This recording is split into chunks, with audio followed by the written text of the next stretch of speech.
Both projects are really neat for the community. Yeah. Oh, Well, That's a in good project. addition, yeah, They're both pretty you have cool. every amenity, fire, police, you know, you have the veteran center. across the street, you have a lot of resources. Natalie, That's about. why don't we open the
Stay set.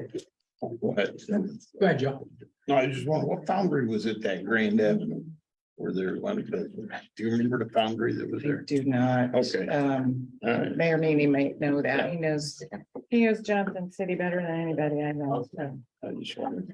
I'd like to call to order this meeting of the Broome County Industrial Development Agency of September 20th, 2023. Looking for a motion on our minutes of August 16th, 2023. Thank you, Peter. Is there a second? Thank you, Mike. Any discussion? Let's have a vote. All those in favor, say aye. Aye. Any opposed? Moving forward, public comment. Anybody wishing to speak on any matter concerning the IDA and its stuff, feel free to state your name and address for the record and limit your comments to 5 minutes, if you will, please. We're going to call this public comment session to a close. Executive Director's Sure, I report, have- Stacy. Yes, good afternoon, everyone. I have a few reports to update you on our FAST award. That is the pre-development award funding for the potential development of a new business park in Broome. We have received officially our our award letter from Empire State Development, and we're beginning essentially the kickoff process for really the most engaged part of this. We plan to continue with EDR on planning, we'll be utilizing use zoning as well as seeker. We have a kickoff meeting with that part of the team. What our first goal will be is to draft an RFQ for engineering and design. We think it's essential that we have an engineering and design firm on board or combination thereof on board as we complete seeker, because it will educate the process. We also plan sometime, we hope by late October, early November, to host a public scoping session for seeker. The state's environmental quality review. We can host a scoping session which outlines, I think there's somewhere between 15 to 18 areas of review that will be covered under seeker. And we think because this will be a very visible project, we want to open that up to the committee, or excuse me, the community, and have a public scoping session. So more to come on that. I am attending town board meetings when relevant updates are available, or at least communicating via email on the status of where we are with things. Regarding additional FAST applications, we're finalizing an application for 600 Main Street. These are funds to actually receive dollars to create a shovel-ready pad. And we most recently have spoken with representatives and ownership at the Huron campus about a potential application to upgrade some of their vacant space, to modernize some of the utility infrastructure and just some general modernization to attract what new high technology manufacturing companies are looking for. So potential application there as well. A few project updates, 4101 Watson Boulevard, which is formerly the IBM Country Club. We are in regular communication with Conifer Realty. They are applying for the Homes and Community Renewal Low Income Housing Tax Credits Program. That application is due in about 40 days, give or take. So they will submit, in addition to a project we're considering today, the Regan Development Project. So we expect that application to go in, and there's at least a 3-month or sometimes longer timeframe for the state to review an award. So really, I don't believe we'll see any significant activity until sometime in 2024, but that's the process for this funding. Victory Lofts, we are in communication with Paul's Development, who is looking to plan a grand opening sometime in the near future. So more to come on that. My understanding is they are near fully leased, and the project is doing quite well. Water Street, I did communicate with the mayor earlier this morning. And unfortunately, since the school board voted down that proposal with the pilot bond structure that was unique to that project, the city is currently meeting with bond counsel and the developer to see if they can restructure that deal. Part of the issue they're dealing with is the cost for that podium, which will support the housing component of that.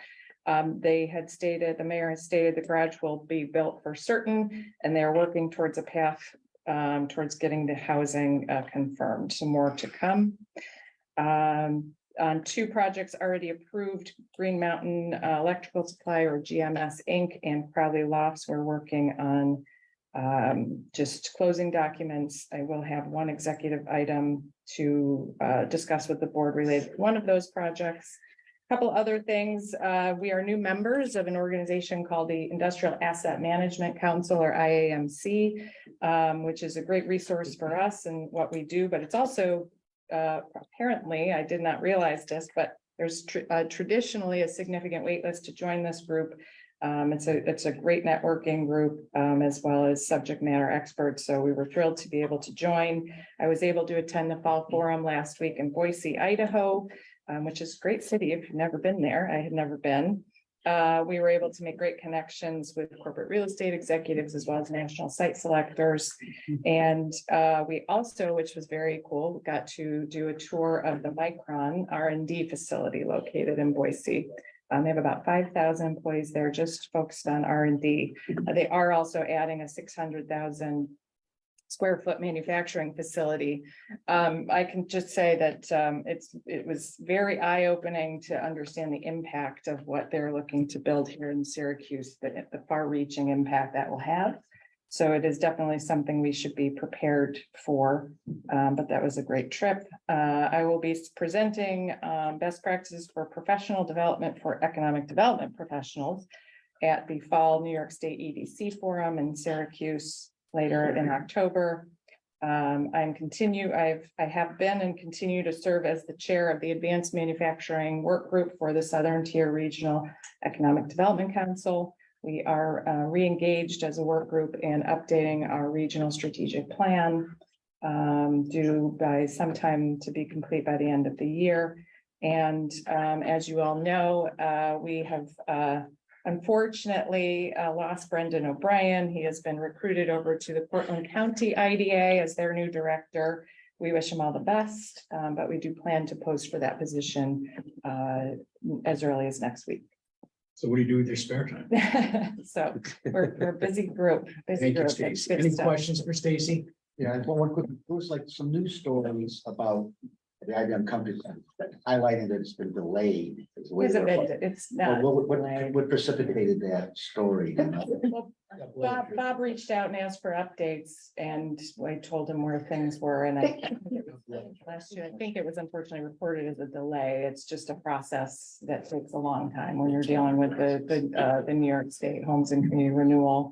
One of the challenges was, I can tell you, was the last round, the previous round, HCR had a new policy that they would only award 2 applications per region. So if you look at our region as an 8-county region, 2 projects does not get you very far. What that did cause was some very strong projects decided to wait and not apply. There's a timing to this that's really important. I would say actually there was a lot of advocacy done by the county and the state delegation here in Broome. And HCR and the governor's office have rescinded that, and they've opened it up to 4 applications per region, which does expand your, probability of award. So there's just a natural timeline that can, So if the RFP is issued, let's say like last week it was, and the applications are due in 60 days, right? Then the state does its thing and they receive 150 applications and they're only gonna award 30. So they do their digestion. That takes them 2 to 3 months. So once they've awarded, then there's a 2 to 3 month period with lawyers, et cetera. And you add 18 months to that for construction, and that's why you're truly out a good 2+ years. Right. Was there initial date of starting construction? Like there was, I think, there's always sort of an ideal time frame, and then. It wasn't there's this year, though, was it? No, Okay, because the way it made it sound was, It was. it was supposed to start this year and it won't start till next year, was kind of the way the story read. No, yeah, we So- didn't anticipate any significant movement or traction on, getting to a groundbreaking, if you will, until ideally, hopefully late 2024. And I did stress in my comments that these are my timelines. I don't want to put the developer on the line. They've communicated everything with us. They've done regular communications on where they're at with the process. So it's just one of those, these types of projects can often just take more time than you think they're going to take. All right, so the project's contingent on getting that funded. yes, it is. Okay, so. If for some reason there was another delay, that it's contingent on the funding process more than anything else. Correct. And there's apparently, now I say apparently, because the state has changed its mind a bit, 2 rounds now. So there's the fall round and then they'll do another one Yeah. theoretically in the spring. So hypothetically, let's say there's 4 awards and 10 people apply. And let's say they apply and they don't get it. Is that considered a rejection that they can't do it again? Or- They could, no, you could apply as many times as you want. They could prioritize it, say, this is a really good project, it's not good as yours, therefore we'll. They can- Yeah. Are these 9% tech? Competitive, the Each of these 9% three competitive. Or the 9, and it's important to note, so the Regan project is pursuing the same track of funding at the same time frame. The 9%, the Helio Health project has secured theirs. They just haven't closed yet with the state. So they're not submitting. They already have secured. So we'll have 2 projects I at think this region. ultimately, I think ultimately, the There's actually. Yeah. I mean, not there's a that couple county. others. I'll bet John, I'll bet John's got one in there. There's, and they're all strong. They're all good projects. One in Binghamton and one in town. So, I mean, I think what this board will have to contend with is the time frame in which, if they don't, how long do we want to carry the option? I mean, it's a very strong project. My understanding, my conversations with the state, they like this project, but of course it has to go through the process of submission, so. Okay. Any other questions for Stacy? Thank you, Stacy. You've all had a chance to review the internal financial report. Any questions relative to that? Or for that matter, the loan activity report through August. Any questions for Natalie?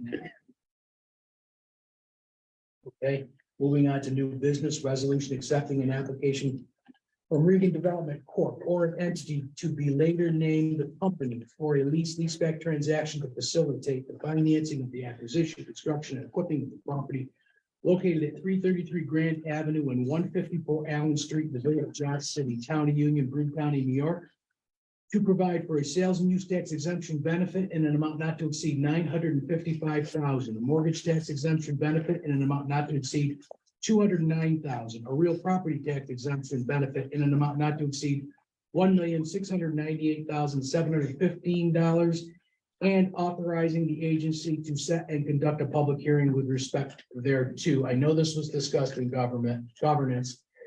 I'm recusing myself from the discussion. I'm throwing the floor to Jim because my company, SAP, the company I run, is a player in this particular development. Okay, Don't go away. I won't go too far.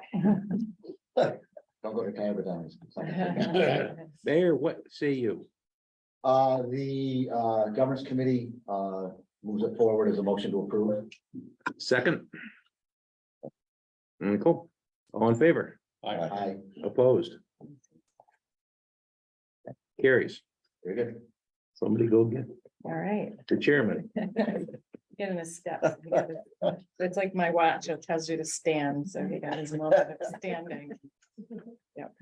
Moving Welcome on back. to, thank you. Moving on to item number 7, resolution accepting an application from 200 Court Street Apartments Housing Development Fund Corporation, the company, for a leaseback transaction to facilitate the financing of the acquisition, construction, renovation, and equipping of the property located at 200 Court Street and 200 Court Street, 38 Fayette Street, 34 Stuyvesant Street, and 25 Rutherford Street in the city of Binghamton, Broome County, New York, to provide for a real property tax exemption benefit and authorizing the agency to set and conduct a public hearing with respect to their, Stacy.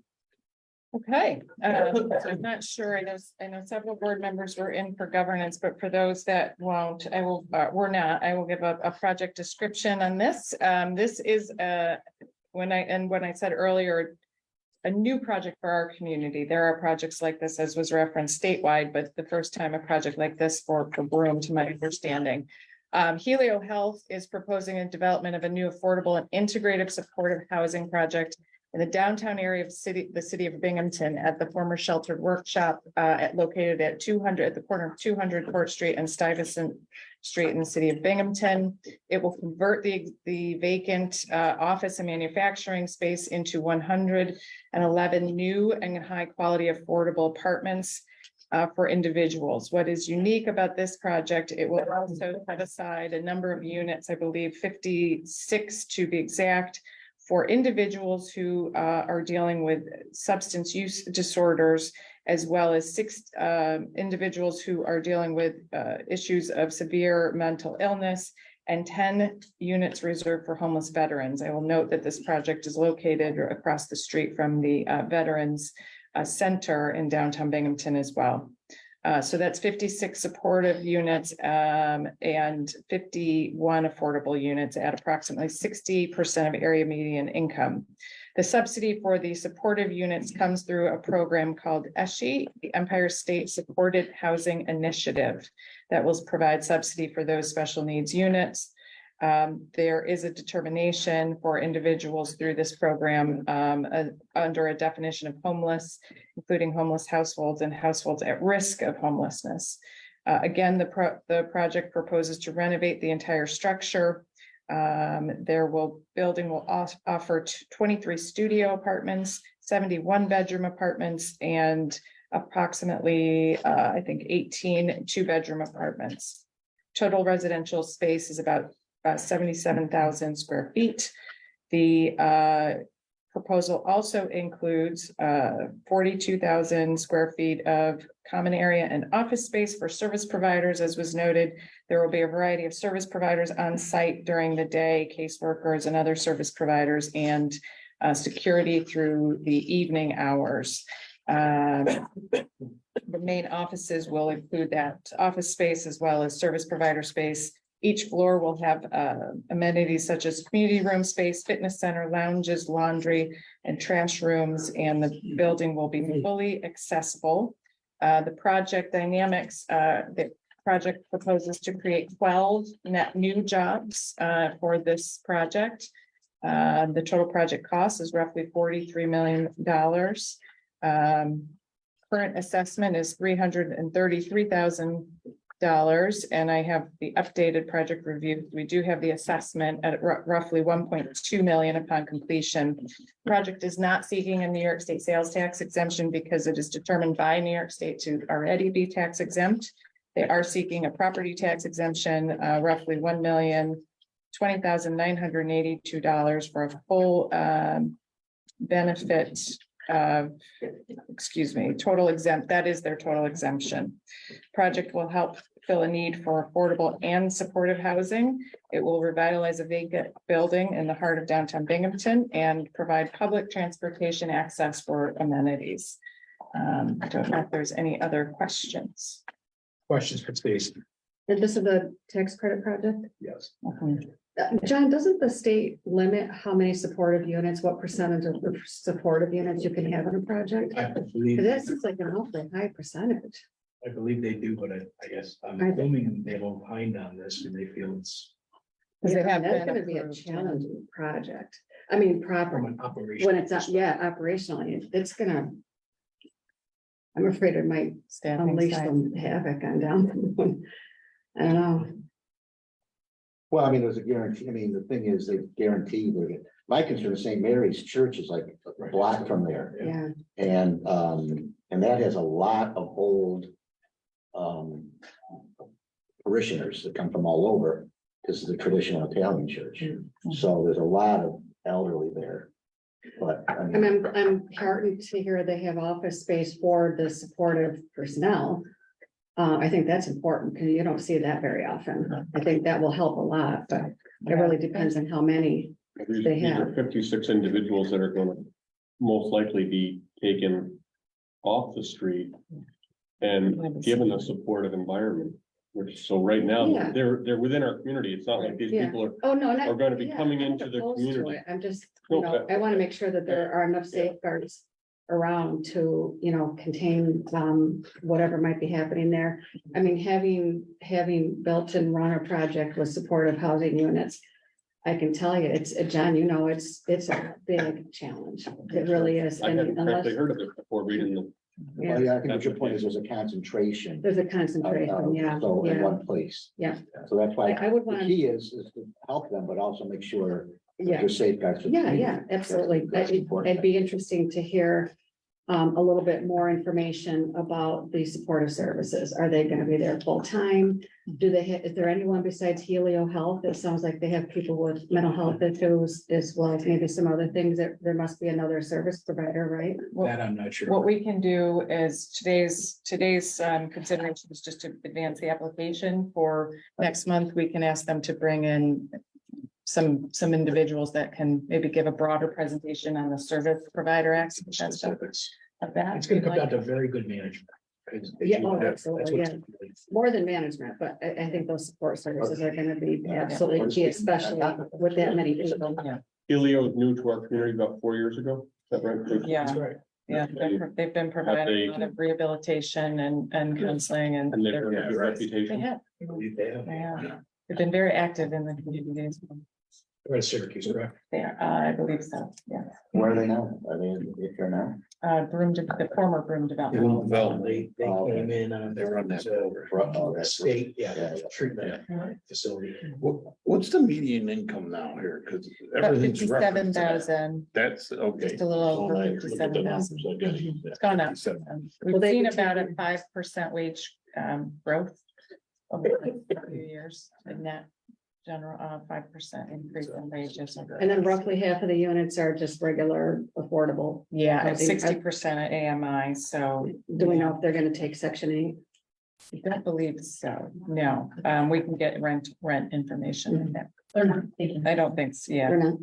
no, I think it's just a low to mod tax credit. Yeah, so I think they'll charge I whatever don't think that. that's a bad thing if they do. I Yeah. just wondered if, I'm just curious. That's not to prevent them from applying for a half contract and.